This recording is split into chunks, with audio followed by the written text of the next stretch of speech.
क्या सिया के भाई साहिल को चेतन के बारे में पता था? क्या उसने साहिल से कहा था कि उसका रिश्ता चेतन से खत्म हो गया है, अब वो चेतन के कांटेक्ट में नहीं है, जब उसके रिश्ते की बात चल रही थी? तो क्या घर वालों को चेतन के बारे में पता था? तो घर वालों ने मीडिया के सामने आकर ये क्यों कहा कि हम चेतन के बारे में नहीं जानते थे? क्योंकि पुलिस इन्वेस्टिगेशन में जो चीज़ें निकलकर सामने आई है वो हैरान करने वाली है। हमारे जो संवाददाता हैं ओमकार वाबले, उनकी रिपोर्ट बताती है कि पुलिस इन्वेस्टिगेशन में जब सिया के भाई साहिल से पूछताछ की गई तो पता चला कि साहिल ने ये बात बताया पुलिस को कि उसके चेतन से कोई रिश्ते नहीं थे। जब उसके शादी की बात चल रही थी, हमने उससे पूछा था तो उसने बोला था कि मेरा चेतन से कोई कांटेक्ट नहीं, अब मैं चेतन के साथ कांटेक्ट में नहीं हूँ। और ये बात सही भी हो सकती है कि वो चेतन के साथ कांटेक्ट में नहीं, क्योंकि बताया जाता है कि दिसंबर से लेकर फरवरी में उसकी शादी की बातचीत सब आगे चल रही थी। दिसंबर से लेकर जनवरी और नवंबर के बाद उसके चेतन से रिश्ते अच्छे नहीं थे। चेतन से रिश्तों में खटमटास आ गई थी और दोनों के बीच सब कुछ अच्छा नहीं चल रहा था। उसी दौरान दिसंबर 2025 में एक वीडियो वायरल हुआ, जिस वीडियो में उसने हाथ में एक बॉटल ली है। ये बॉटल बताई जा रही है, जो सोशल मीडिया पर क्लेम किया जा रहा है कि ये बॉटल बियर की है, और इस बियर की बॉटल हाथ में लेकर वो फ़ोन पर बात कर रही है और फ़ोन पर वो कह रही है कि उसने मुझे चीट किया।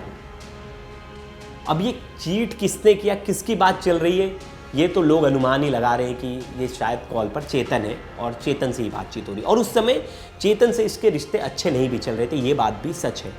उसी समय में परिवार वालों ने एक रिश्ता लाया और उसने उस रिश्ते को हाँ कह दी।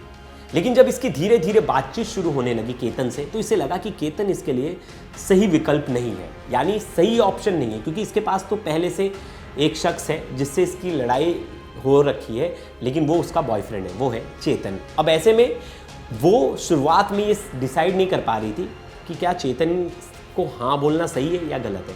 शुरुआत में तो उसने हाँ बोल दी, लेकिन धीरे धीरे उसको समझ में आने लगा कि चेतन उसके लिए सही नहीं है। उसके दिमाग में वो चीज़ें चलने लगी कि चेतन उसके लिए ठीक नहीं है।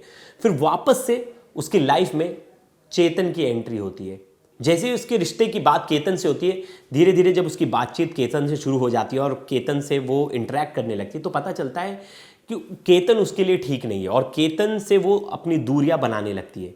अब तभी एंट्री हो जाती है फिर से चेतन की, जो उसका बॉयफ्रेंड है। अब चेतन से कुछ टाइम तक उसकी लड़ाई होती रही थी। अब उस समय तक वो सब चीज़ भुला चुकी थी, वो चेतन से मूव ऑन करना चाह रही थी, लेकिन वापस से चेतन उसकी लाइफ में आ जाता है। अब वो केतन को अपने ज़िंदगी में नहीं चाहती। तो ऐसे में उसके पास दो विकल्प था, या तो अपने घर वालों को मना कर दे कि उसे केतन पसंद नहीं और वो केतन से रिश्ता नहीं करना चाहती, वो चेतन के साथ रिलेशनशिप में रहना चाहती है या चेतन के साथ शादी करना चाहती है, या तो वो शादी ही नहीं करना चाहती, वो सीधा मना कर सकती थी। लेकिन उसने ऐसा नहीं किया।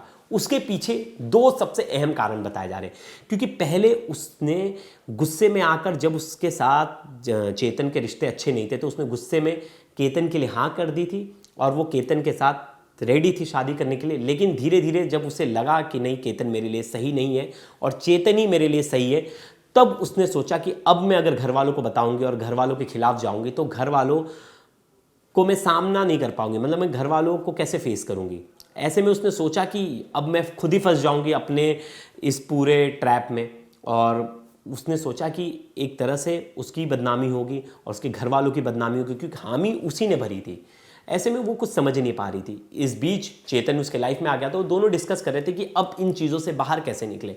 तो उसने लगा कि घर वालों को तो मैं हर्ट नहीं कर सकती, तो उसने सबसे ईजी तरीका चुना। वो तरीका था कि केतन को ही मार देना। केतन को रास्ते से हटा देंगे तो सब चीज़ नॉर्मल हो जाएगा और शादी ही नहीं होगी, तो उसके पास एक ऑप्शन होगा आगे जाकर अपने घर वालों से कन्विंस करना कि मुझे चेतन से शादी करनी है, आप मान जाओ। तो तब घर वाले शायद उसकी बात मान जाते। उसके दिमाग में ये थ्योरी चल रही थी, लेकिन उसे नहीं पता था कि उसकी ये थ्योरी कहीं ना कहीं आगे जाकर फेल हो जाएगी। अब देखिए, बहुत बार जो है मीडिया के सामने उनके घर वालों ने कहा कि उसको नहीं, घर वालों को नहीं पता था चेतन के बारे में। लेकिन चेतन जो था उसका भाई जहाँ क्रिकेट की प्रैक्टिस करता था वहीं प्रैक्टिस करता था, और भाई ने पुलिस के सामने ये बात कही भी कि हम जानते थे चेतन के बारे में हमने पूछा था सिया से कि क्या चेतन के साथ तुम रिश्ते में, तो उसने मना कर दिया था नहीं कि चेतन के साथ वो कोई रिलेशनशिप में नहीं है और चेतन के साथ उसकी कोई बातचीत नहीं। अब एक मुद्दा उठ गया है कि चेतन की कई वीडियोस आ रही हैं कि वो क्रिकेट मैच देखने साथ में वो बैठे हैं और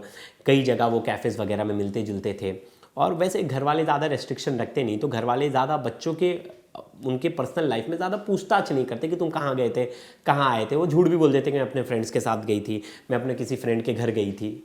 अब ऐसे में सभी के घर वाले कोई ज़्यादा पूछताछ करता नहीं।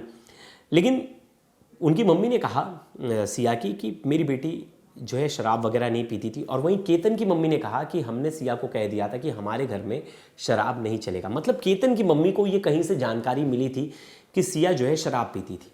अब ये जहाँ से भी उन्हें जानकारी मिली हो, लेकिन साफ जो है सिया की मम्मी उन्होंने आकर कैमरे पर बाकायदा कहा था कि नहीं, हमारी बेटी कोई शराब नहीं पीती। तो और अब आपको शराब नज़र आ रहा था जब रिश्ते में थोड़ी सी खटास आ गई, और जब मेरी बेटी ने ये वारदात को अंजाम दे दिया तब आप ये सब चीज़ें बता रही। पहले आपने ये सब चीज़ें मुझे क्यों नहीं बताई? और दिसंबर 2025 की ये वीडियो है, तब की वायरल बताई जा रही है कि जिसमें हाथ में एक बियर की बोतल है और उसके साथ वो वीडियो बना रही है। अब इसमें ये पुष्टि नहीं होती कि सिया ने वो बियर की बोतल पी है या उसने बस शो के लिए हाथ में ली है। और दूसरी तरफ जब हम मुंबई में बहुत प्रचलन है बार एंड रेस्टोरेंट, मतलब रेस्टोरेंट का इलाका अलग होता है, बार का इलाका अलग होता है, और कई जगह पुणे में क्लब्स भी हैं। लेकिन जो एज ग्रुप है वो एज ग्रुप क्या है? जो है 21 साल से लेके जो बड़ी उम्र वाले उन्हें बियर सर्व किया जाएगा, बियर और वाइन। और 25 साल की जो उम्र वाले हैं, 24 से 25 साल, उनको जो है शराब परोसी जाएगी रेस्टोरेंट में। तो ऐसे में सिया की तो वो उम्र भी नहीं थी, तो उसके हाथ में बियर की बोतल, और उसे किस क्लब में या किस बार में शराब परोसी गई या उसके हाथ में जो बियर की बोतल है वो किस बार वालों ने दी, क्योंकि ये भी एक तरह से अपराध ही है, आप किसी को दे नहीं सकते। तो यहाँ तो पुणे की लाइफस्टाइल तो बार बार चर्चा में रहती है कि वहाँ अभी भी आईडी कार्ड चेक्स नहीं करते, बच्चों की आईडी कार्ड चेक नहीं करते। कॉलेज स्टूडेंट्स बहुत जाते हैं और कई क्लब्स में जाकर वो शराब इजीली मिल जाती है उनको, इजीली वो वहाँ ले लेते हैं। और वाइन शॉप्स वाले भी नहीं देखते आजकल, कोई आईडी नहीं चेक करता। आप किसी के हाथ में पैसा दे दो, बोलो जाओ शराब ले आए, वो ले आएगा। कोई भी जो बार ओनर है वो पूछेगा नहीं कि तुम्हारी उम्र कितनी है। और ऐसे कई जगह देखे और इसके कई उदाहरण हैं। तो चलिए, कोई बहुत बड़ा मुद्दा नहीं है, और इससे किसी की छवि के बारे में भी नहीं पता चलता कि शराब पीने वाला अच्छा होता है या बुरा होता है। इस पे हम कोई कंक्लूजन पे नहीं जा रहे। लेकिन जो दो माँ आपस में लड़ रही थी जिस मुद्दे पर, कि उनका कहना था कि उन्होंने रेस्ट्रिक्ट कर दिया था केतन की मम्मी ने कि हम नहीं चाहते कि हमारे घर में उनकी बेटी वो आए और वो क्लबिंग जाए और शराब पिए। और दूसरी तरफ उनकी मम्मी ने कहा कि हमारी बेटी तो शराब पीती नहीं थी। अब सवाल ये था कि घर वालों को पता था जब चेतन के बारे में, तो शुरुआत में उन्होंने आकर मीडिया और बाकी सबके सामने क्यों कहा कि हम चेतन को नहीं जानते? क्योंकि जब से ये खबर सामने आई है और हमारे रिपोर्टर ने, संवाददाता ओमकार वाबले ने जब इस रिपोर्ट को उन्होंने फाइल किया और मैंने जब ये रिपोर्ट पढ़ी, तो मुझे बड़ी हैरानी हुई कि जब चेतन के बारे में साहिल को पता, तो साहिल ने क्या अपने घर वालों से बात की थी या केतन को इसके बारे में बताया था? कई मीडिया रिपोर्ट्स में ये भी दावा किया जा रहा था कि सिया ने केतन को चेतन के बारे में बहुत बार जिक्र किया था कि चेतन मेरा ऐसा दोस्त है, वैसा दोस्त है, ऐसा है, वैसा है। तो चेतन के बारे में बार बार सुन के केतन ने अपने पापा से पूछा कि पापा, आपने इसकी अच्छे से इंक्वायरी करवाई थी ना, आपने अच्छे से सिया के बारे में जाँच की थी ना? तो रिश्तेदारी में रिश्ता आया था। तो केतन के पापा बार बार कहते थे, विशाल अग्रवाल, की बेटा हमारे मामा ने ये रिश्ता लाया है, तो आप निश्चिंत रहो, ये हमारे नोन में, कोई टेंशन लेने की बात नहीं।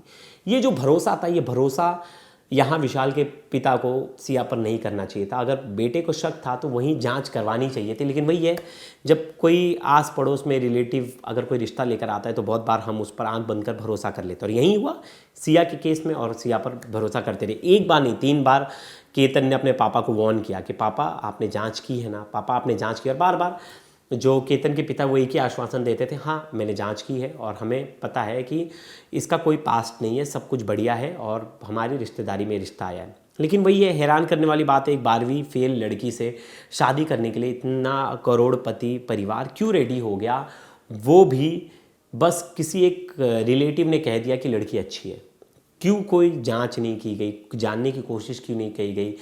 और घर वालों की भी क्या ऐसी जल्दबाजी थी कि एक 19 साल की लड़की का रिश्ता तय कर दिया गया, वो भी अच्छी फैमिली, वेल सेटल फैमिली। तो ये सोसाइटी का भी एक चेहरा दिखाता है कि आप कितना भी पढ़ लो, पैसा कमा लो, बड़े बिजनेसमैन बन जाओ, लेकिन सोसाइटी की मेंटालिटी अभी भी ख़त्म नहीं हुई है। बहुत बार ये बात बिल्कुल सही है कि पेरेंट्स के खिलाफ बच्चे नहीं जा रहे, बच्चे की सोचने की उम्र है, मतलब 19 साल कोई उम्र है, पहले के ज़माने में हो जाता था, अब तो कोई रेडी नहीं होता 19 साल की उम्र में शादी करने के लिए।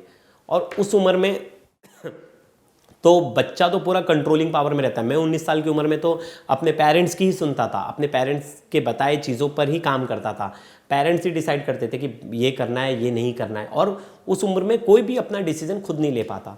ऐसे में किसी को बोल देना कि तुम्हारी शादी से हम करवाने जा रहे हैं, तो क्या वो बच्चा विरोध कर पाएगा उस उम्र में अपने माँ बाप का? ये भी एक हार्श रियलिटी है। और मैं कल 2-3 आर्टिकल्स पढ़ रहा था, एक चेतन भगत ने एक अच्छा आर्टिकल लिखा था और शोभा डे ने भी एक आर्टिकल लिखा था, और दोनों आर्टिकल का निष्कर्ष एक ही था कि कहीं ना कहीं पेरेंटल दबाव इतना ज़्यादा होता है बच्चों पर इस उम्र में कि बच्चा अपना डिसीजन खुद ले ही नहीं सकता, और उसमें इतनी हिम्मत नहीं होती कि वो बगावत कर दे पेरेंट्स के सामने। तो दोस्तों, इस पर आप क्या सोचते हो? मैं आपकी राय चाहता हूं कि क्या सच में ये पॉसिबिलिटीज़ है? क्या बच्चा बगावत नहीं कर सकता इस उम्र में, या बोल नहीं सकता कि पापा मुझसे इसे शादी नहीं करनी या मुझे शादी ही नहीं करनी? तो सोसाइटी में जो लोग हैं आसपास, जो पेरेंट्स भी इस वीडियो को देख रहे हैं, वो क्या सोचते हैं ज़रूर बताएं, और ढेर सारे कमेंट्स कीजिए। आने वाले समय में इसमें जो अपडेट आएंगे वो भी मैं आप तक लेकर आऊँगा, लेकिन इस वीडियो पर आप कमेंट कीजिएगा, आपकी राय बताइएगा। अगली वीडियो में वो सब राय मैं लूँगा और मैं उसी पर खबर करूँगा कि क्या है आज की सिचुएशन, क्या बच्चे पेरेंट्स से सच नहीं बोल पा रहे और सच बोलने से डर क्यों रहे। तो दोस्तों ज़रूर कमेंट्स कीजिएगा। तब तक के लिए धन्यवाद।